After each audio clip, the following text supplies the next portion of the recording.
Hello, everyone. I'm Chris from National Parents Organization, and today I'm here with Naja Hall. She's the founder of VIP Stepmom. It's a private online community for stepmoms, and also Blended in Black, which is a community for millennials and stepfamilies. She's also a certified coach and educator, author, and podcaster, and she hosts the podcast I Know I'm Crazy with Naja Hall. She's also an author of the Amazon bestseller Girl Buy book series, and she's a stepmom of three. Well, Naja's definitely busy. Her life's work is to teach empathy, accountability, emotional intelligence through the art of storytelling, and genuine human connection. And she understands that family is the most influenced entity of the human development, and her work centers upon helping individuals, couples, and families navigate some of life's toughest transitions. Today, we're here to talk with her about her experiences working with kids and families and her thoughts on shared parenting. Well, Naja, thank you so much for joining us today. How are you? I'm wonderful, Chris. Thank you so much for the amazing introduction. It's almost as if I wrote that myself. Well, you did because I lifted most of it off of your website, but why copy something that's already great, right? Or why try and redo something that's Exactly. already I great? mess with perfection. Yes, I'm so happy to be here and I'm so happy to be a part of what you're doing. So thank you for having me, Chris. Well, we are certainly glad to have you here today. And today we just want to talk a little bit about, who you are and what your experiences are within the communities. And we certainly want to talk about shared parenting, so we'll get into that. But let's kind of roll back a little bit and bring us into tell us how you got involved with all this stuff. How did you become a coach and an author and a podcaster, and what's your story and how did it all begin? Okay, I'm going to give you the, I guess, abridged version. So, back around 2013, I met this amazing fella. He was a divorced dad of three. And I can honestly say I was quite apprehensive because I was a single woman, no biological children, just meandering around New York City, enjoying my single life.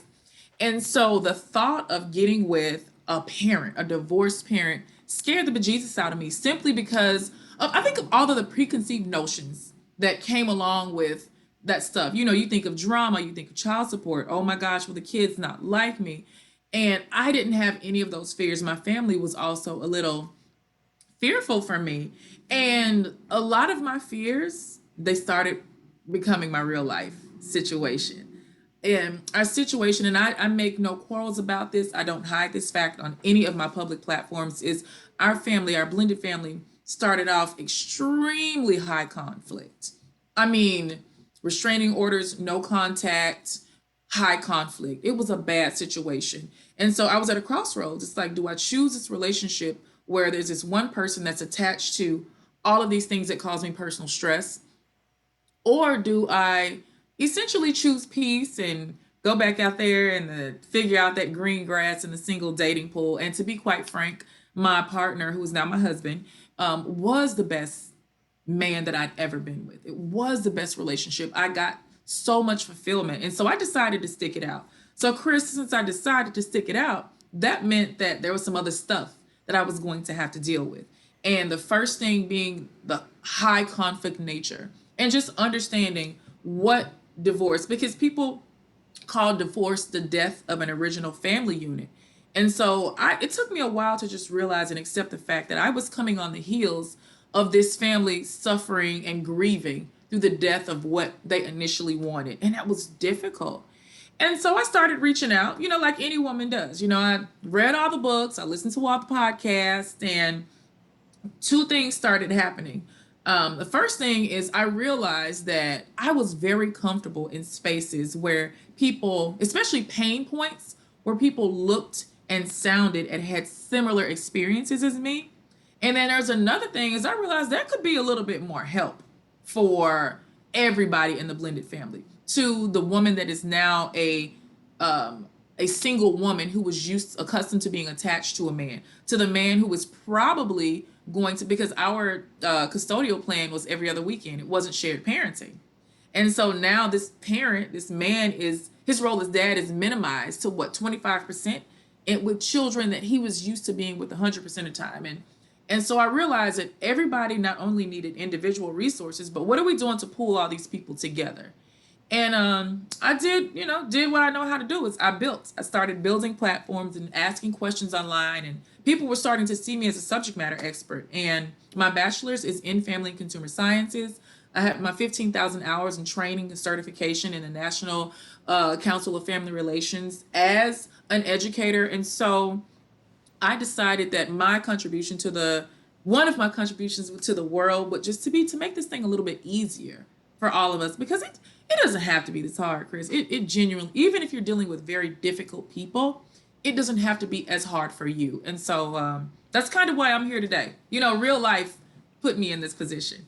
Well, yeah, I want to rewind just to the beginning of all that because you had made a point about sort of that step into the unknown or the leap of faith. I mean, I think that a lot of people really struggle with that because when you're out there in the dating pool, whether your prospective partner is has kids or doesn't have kids, there's always things that come along with every situation, right? And I think people have to evaluate, is this something that I'm willing to do long term? And it is such a leap of faith to take a walk in that, in that unknown, and have to deal with some of those things. That's way different from when you were, young and nobody had kids and you hadn't been through any messy divorces or anything like that. And but I mean, what was going on in your mind, and what were some of the things that helped you out through that transition period? I always tell anybody this, any one of my clients, whether they're a divorced mom or dad or in between or on the other side of it, is how much is this person that is attached to these factors which make me feel like I have absolutely no control over my money, my time, or certain aspects of my life, and especially my relationship, are they worth it? And for me, the answer was yes. But I know a lot of people out there, Chris, where the answer is kind of no, but they still try to figure it out and stay there. And that's from the step parent's perspective. And then from the parenting perspective, is this person, can they handle your stuff? And I don't like to call human beings with children, I don't like to call their kids baggage, but I see a lot of people doing that. Your kids are not baggage. Now, your ex might be considered baggage in some sort of way, but the human beings that you created, they are a part of your story, they are a piece of your heart. And so I think that that's kind of one of the main things that people need to try to tie together when they're considering where they are and who they want to be with and how they want to do this thing. Yeah, I think today's dating, environment, if you will, is Woo! if you It can ain't even call pretty, it that, Chris. it's not Oh my pretty, and gosh. and it's so easy to turn a person into a commodity, right? I mean, commodity Yes. being just a thing. And so, but Yeah. people are not things, right? They are complex. They have feelings. I mean, they have needs and wants and all that sort of stuff. Whereas a thing is just a thing and it exists, and you get a use out Right. of it or you don't, right? But yeah, Yeah. certainly I this think commoditizing of the dating world is not helped that, I don't think. it's so easy because I met my husband and I'm honest with this. I tell people I ordered him off the internet, but I met him on a dating website. And it wasn't one of those like because now they have the sites where you can just see a person's picture and you swipe. Right. That totally commodifies a person. Like they're like a thing. What can you do for me in this moment? There's no reading, there's no learning about the person. And so there what I'm learning is that in the dating pool, and I haven't been in a dating pool in a long time, but I have a lot of single friends, Mm-hmm. is that people are so unhealed and they're not taking the time to deal with their own stuff, and they're Right. thinking that a new relationship is going to fix it. And so what happens is you're just kind of perpetuating the cycle of drama that you already exist in, and you're meshing it with somebody else's, and God forbid you have kids with this person. Mm-hmm. It's another broken home that's created. And uh, you know for me, that means more clients, but I don't want to see that for the world at all. So Right. Yeah, and so yeah, dating is kind the dating pool is kind of scummy from what I hear. From what I hear. it's definitely not easy. Anybody that's been out there recently can tell you it's and Oh, it's really messy. I guess I should probably just leave it at that. you know what? Okay, you did not ask me for advice, but I'm so giving good at giving unrequited advice, and so this is just for any dads out there, especially because you got kids. I don't, you might have a conflicted situation, maybe you don't, but please, when you meet these beautiful ladies on these dating sites, um, please don't ask her for her phone number immediately. Make sure that she communicates the same way that you do because some guys are like, "Hey, what's up?" And there's a lot of people. I'm not talking to the guys that are looking for hookups. I'm talking to the people that want genuine. You want to build something for real with somebody. Number one, just see can she type in a full paragraph. Number two, see if she'll meet you for coffee instead. Don't take a woman that you don't know out for dinner because that's $150. And then you don't know her, you might not see her again. And I'll say this, don't tell anybody, Chris, but back in the day when I was a single girl and dating, if I wanted to go out just to dinner and drinks with a new guy every night so I wouldn't have to cook, that's available to us women. So I always tell guys, meet her at the coffee shop in the daytime. Something that's very simple. It's not a huge investment, so you can really focus on one another. And then the third piece of advice is understand that you have some stuff and she has some stuff, and just make sure that you're very honest. Just be honest. That's it. But you didn't ask me for that, so. Well, I think that's all great advice. I personally do the coffee thing over dinner because, if you get there and you realize somebody's, not who they say they were, and then you realize that you've got to sit there through a whole dinner. So coffee's a lot Oh, less of investment. yeah, and coffee's what? A cup of coffee's $5. Dinner is gonna run you a little bit, and it's a time investment too. So yeah. Yeah, that's great advice. So I want to talk a little bit now about your work with families and how did you get into that and sort of what advice do you have for families now and where are you seeing that families are struggling and where are you seeing that families are doing well? Whew, that's like five questions in one, Chris. Okay, so I think I remember what the first one is. Yeah, so I work with families. I also work with couples and individuals. Normally, when people find me, it'll be because they've listened to a podcast like yours, or seen me on a video, or they've listened to my own or read a book or something. There's something that I said has resonated with one of their pain points. And so, one of the funnest parts of my job is working with entire families. Unfortunately, that's kind of rare because if people are calling me, it's not because they have a great day. And it's not, they can't just go get the co parent on the phone and sit down for a powwow. And so typically I start with just an abbreviated version of what a step family looks like. And I work with who's there, Chris. If somebody is not responsive or reluctant or totally not up for it, then I focus on the people that show up and the ones that are there.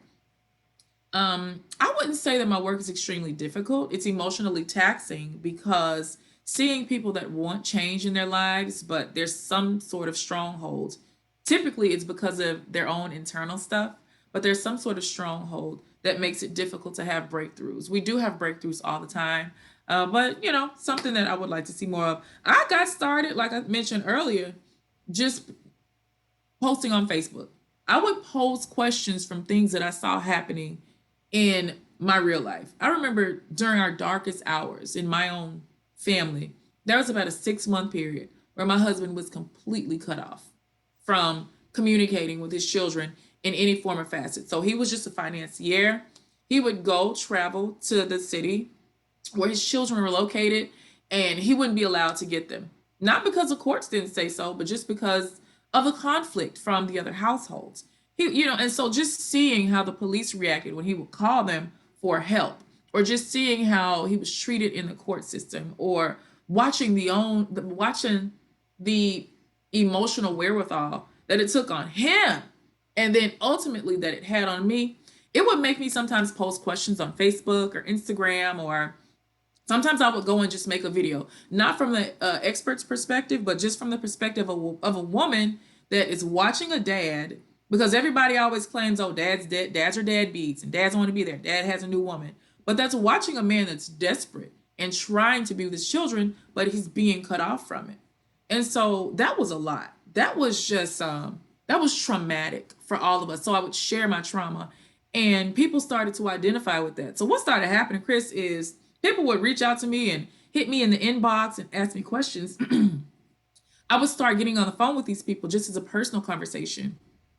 And it kind of dawned on me that I needed more experience by way of learning more, learning strategies. Now I have all the strategies and systems in place. And so that's how I started coaching. Once I gained the confidence to be able to set aside certain bricks of time, have very strategic methods of helping families, couples, and individuals and monetizing that, that's how I started my business. I started it from just offering free help. Anybody that wanted it, I probably like that was part of my 15 hours. 15,000 hours. I'm sorry.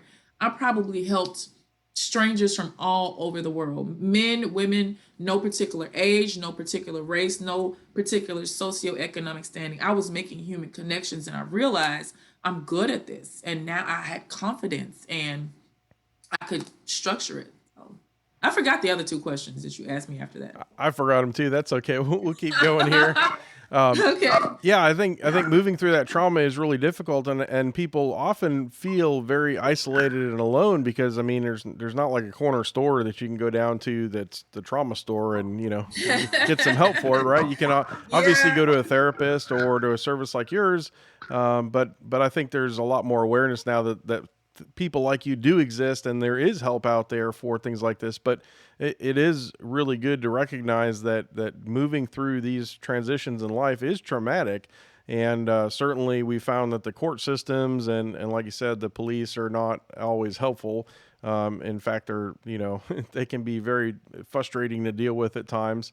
But yes, certainly moving through that trauma isn't easy at all. Have you seen sort of a shift in what families desire? I mean, if you go rewind back, I think overwhelmingly the standard, like you mentioned, dad would get the kids every other weekend and really be reduced to a visitor. But I think we've made a lot of noise now, and I think more families are starting to ask for shared parenting. Is that what you're seeing, or is it you have to tell families, hey, no, this is an option?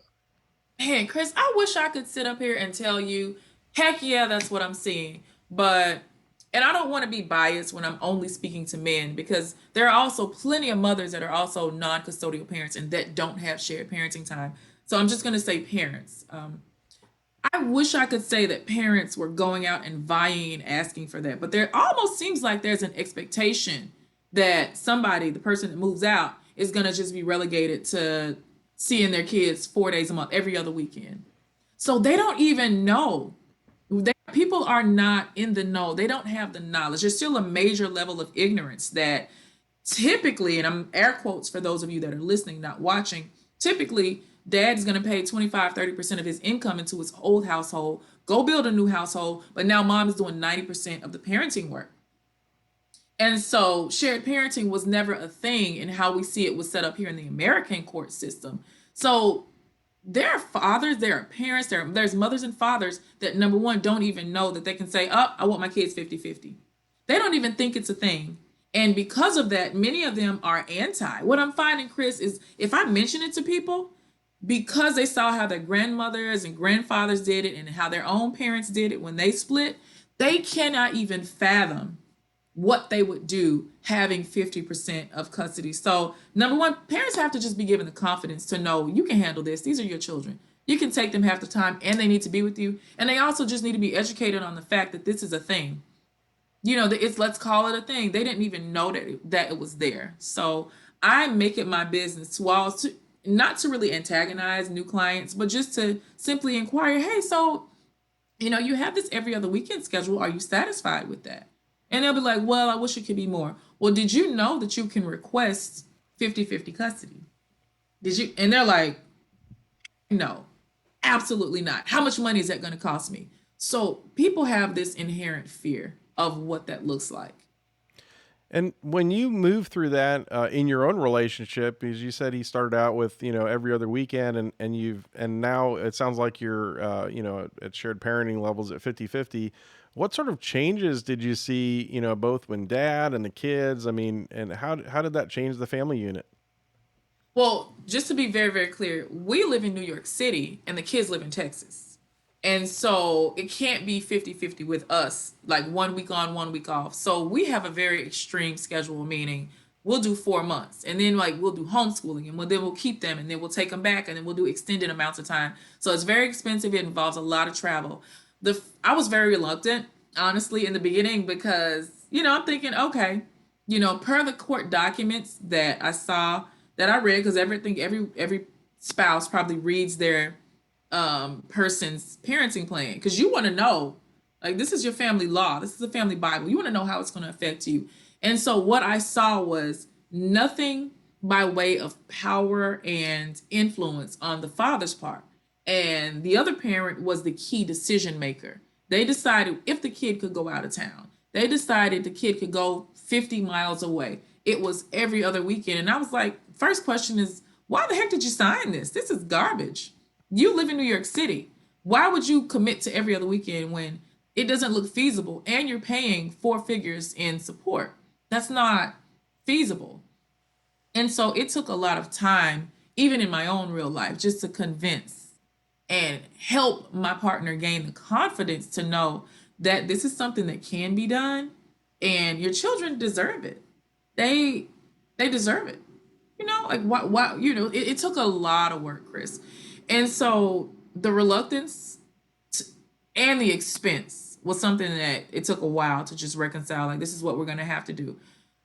Having access to the kids, what I've just witnessed from 2013 to now, the level of access and the kids' confidence. Like, now they know they're not just reliant on one parent.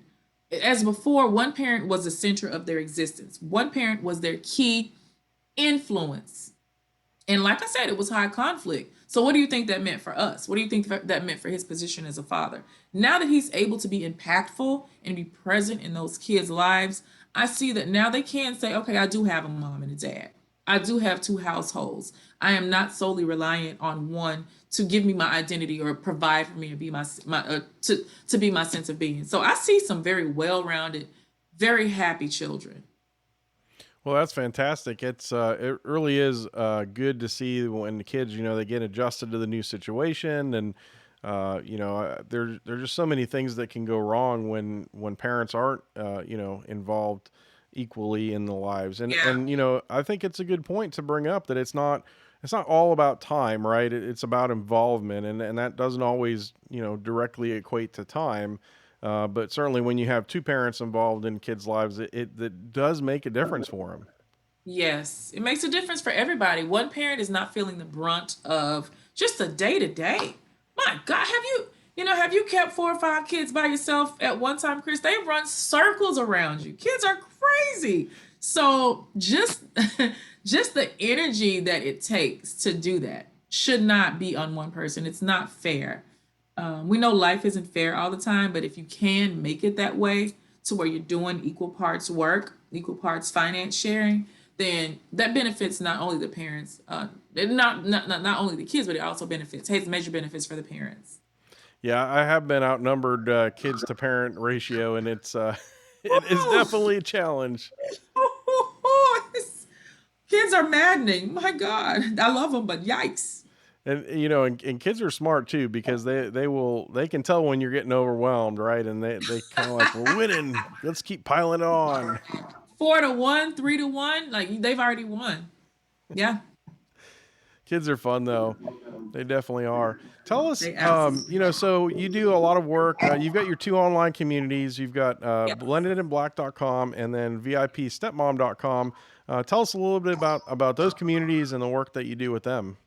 Okay, so Blended in Black was my very first community. Like I said, when I started feeling the pangs of the devastation of my husband's divorce in previous family, there were a lot of white spaces, purely white spaces. And so the first thing I wanted to do is find spaces, find people, find experts who understood my background as an African American person, because we ain't got to sit up here and lie like the white American experience and the African or Black American experience are synonymous. It's very different. What I thought back then, and I'll tell you how I've kind of had transitions in my thoughts. But back then, what I thought is no one else is going to understand how this feels but another Black person. I want people to talk like me, to use the same slang that I do. Sometimes I'll get up in arms. I want just even the cultural differences, the food that we speak about, the places that we go, the Christian church, the Muslim mosque, like some of the experiences that are exclusive. I needed that.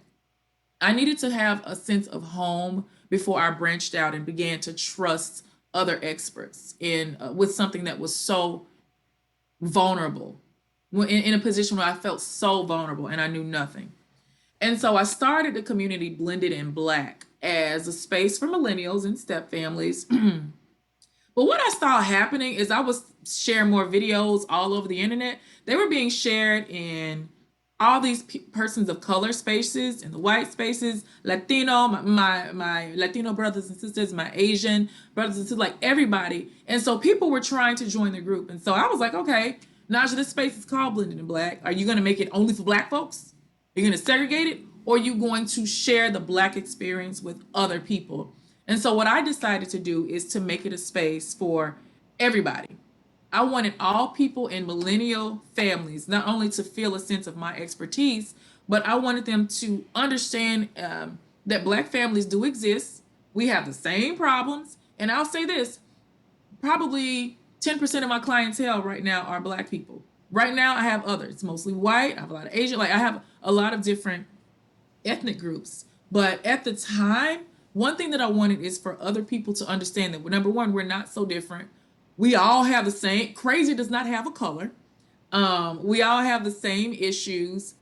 And this might sound really cookie cutter, Chris, and I'm not a cookie cutter person at all, but literally, it's what's on the inside that counts. And we are genuinely all fighting to be loved and to be understood. And if I could help other people, just even as a spectator, because a lot of people just come and watch, and I get a lot of messages from, it'll say, "Hey Naja, I'm a suburban housewife in Chattahoochee, Tennessee. I just didn't know." And so I'm bringing our issues into your home, Chris, and you're telling me yours. So how is that going to affect us on a more human level? You see me, we start to rehumanize each other because the media and the powers that be, and that's not even this type of conversation, would have us to think that we're all so different or that one group is supreme to the other, when I know for a fact that's a lie. And yeah, so Blending the Black started because of that. So when I became a stepmother, I also opened up VIP Stepmom because there's a special place in my heart for stepmoms. I am a stepmom, and I'm a stepmom in a high conflict situation. And I realized that I could specifically speak to all women, that all people or people that identify as stepmothers, I could speak to all of them from a very personal perspective. And they really were liking some of the stuff that I had to say. I mean, the numbers show for it, that's for sure.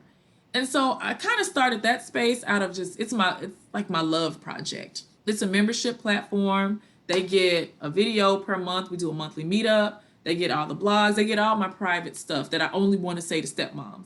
Um, so yeah, that's kind of how those things started. Well, that's pretty awesome. And do you have any advice for people that are working with different groups of people, maybe, different nationalities or different ethnicities? Or, Oh what God, yes. I mean, you've got to have some thoughts on that, right? Because I think one of the issues in the shared parenting movement is when we advocate, we sort of forget that there's all these different Yeah. different types and groups of people, and things may not affect people the same way. And so I think that it's really important that people understand that experience and what are some things that people can do, to really broaden the reach for that topic. Hmm. If you want to prove that you are a person that supports diversity, um, the first thing you got to do is you got to get out there. The reason that I do have the clientele and the reach that I have is because I, for a very long time, was the only black person, the only black face. And in order to show or represent that platforms wanted to be inclusive, I was a person that they would call because there wasn't anybody else. And so I think just being the only one for a very long time worked to my advantage because that gave me much more of a leg up as the authority. And it just so happened that I really knew what the heck I was talking about. And I'm passionate.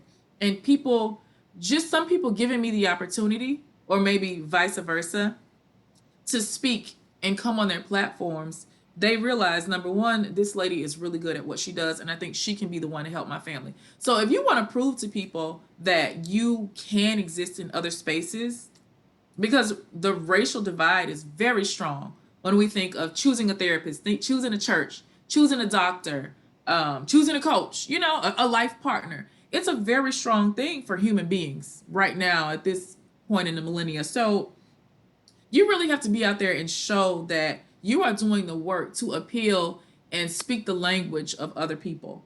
And the language that I speak is healing, blended, and step families. I don't care what color your family is. Um, I don't hide any of my beliefs, and so I don't bring that into my coaching. I simply want to help. But I've been in spaces, and I've been welcome in spaces. I'll say that, Chris. So if I could give any advice, are you asking for advice for people that kind of want to reach different spaces? Yeah, I think that's what I'm getting to is Okay. if you're somebody who's advocating, how do you help advocate for groups that you may not belong Oh my God, directly you have with, to right? go to those groups. You got to go to those groups, Chris. You got to find the person that they trust, just like you would in politics. You know, you're like, let me go find the leader in every city and become and form an alliance with that person. So you really have to go to those groups that are influential, or to those people that are influential in this particular group that you're trying to break into, and show them that you are an ally. Show them that you do have a shared interest, and show them that you are completely genuine. You know, you don't have to pretend to talk like them or walk like them. You can still be. Anytime I show up to a space, I am still my very much authentic country Memphis, Tennessee black girl self. But that has never one time, to my knowledge, stopped me from being invited into some spaces where I am the only one that speaks and talks like me. I have, my friends, the list of friends that I have that I can call at any second is a representation of that. So people see that not only talk it, but I live it too. Well, that's fantastic. And any final thoughts on shared parenting or advice that you'd have for families? Heck yeah. Listen, let me tell y'all something. Let me tell you, I hope y'all are listening. Don't ever think that your role should be minimized by your other parent or by the courts. I want you to spend whatever time you do have with your children talking to them and appealing to them. I specialize in helping people through high conflict situations. And so, for a lot of my clients and my audience, they've spent many years being undermined as parents, and their children start to develop a lack of trust for them, and I see a lack of respect starting to trickle down. And so as a parent, if this is happening to you, I honestly cannot empathize enough. I can't imagine the pain that it must feel, that you must be experiencing, knowing that this little being that you brought into the world is being taught, is being weaponized against you. This is where you got to step it up. You have to get yourself some help. Even if you don't feel that confidence right now, you do what you got to do. You call me, you call Chris, you read the articles, you talk to your therapist, whomever, you pray, you meditate, whatever it is that you need to do to show up as this confident parent for your child, because they are depending on you. If they've been taught to mistrust you and your role and authority has been undermined, then the first thing this child is going to start to inherently think is, my mother or father can't take care of me. It doesn't matter that their other parent is the one that's doing it. The child needs both of you, and especially if you're alive and well and you're here and present. Now that means they don't, not only they don't trust you, now they don't even trust their other parent, because they're the ones that have done the damage. So I want you guys to talk to your children till they are blue in the face. Talk to these kids. You don't have to bash your other parent. They'll show their true colors on down the line. If you are being minimized, it's up to you to literally prove and show and demonstrate to your child that you are none of those things. You're still mom, you're still dad, you're still strong. You deserve and command their trust and respect. And don't ever let anybody make you feel small as a parent. Um, yeah, Chris, that's my word. Well, I think that's some excellent advice. And so you're obviously, we talked about blendedinblack.com where people can reach you, also VIPstepmom.com. Where are some of the other places? I'm assuming you're on all the socials. I'm on all the socials, and I'll tell you guys this. Like, I have so many social media. So all everything can be found at najahall.com. That's kind of my hub for all of my, you find what you want that I do, and it's, my books are on there, my podcast is on there. All of the social links to Blended in Black or VIP Stepmom are on there. And like I said, I just want to make it clear, everybody's welcome in spaces that Naja Hall creates. Even some, we have some men that are people that identify as male. I'm sorry, in VIP Stepmom. So when I say, if you are coming to learn and contribute, I want you. You are welcome. So yes, you can find me at najahall.com. All right. Yeah. So one stop shop to find everything for Naja. And Yes, Naja, we really appreciate you coming on today. And this has been a wonderful conversation. And we certainly hope to have you on here in the future. I would love to come back, Chris. You just say the word, and I will be here with bells on. All right. Well, thank you so much. And good luck with everything that you're doing. And we really appreciate all the other hard work you put into helping families because goodness knows that they need it every now and then. Oh, yeah.